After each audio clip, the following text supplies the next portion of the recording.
जय बाळूमामा सगळ्यांना. तर मी इथं बनवणार आहे गावाकडनं आणलेली चाकवताची भाजी. आता चाकवताची भाजी म्हणल्यानंतर ना सगळेजण तोंड मुरडतात, कारण खायला पण अशी काही एवढी टेस्टी लागत नाही, पण जर का चांगल्या पद्धतीनं केली तर छान लागते. म्हणून 2-3 वेळा जरा चांगली खळाखळा धुवून घेतली, कारण भाजीत माती उडी होती ना, बोलायचं काम नाही. म्हणून चांगली स्वच्छ धुवून घेतली आणि शिजवतानाच त्याच्यात 4 शेंगदाणे टाकलं, म्हणजे जरा चवीला लागते भाजी.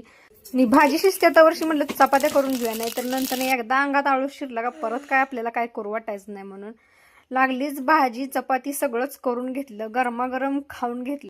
आणि संध्याकाळी कोथिंबीरीच्या वड्या बनवायच्या होत्या, म्हणून यांनी कोथिंबीर घेऊन आलतं, पण यांचा काय तर भलताच टाइमपास चालू होता. म्हणलं मला जरा मदत करू लागा, तर कानातलं ते पोरांचं खेळणं आहे ते घेऊनच खेळत बसलं होतं.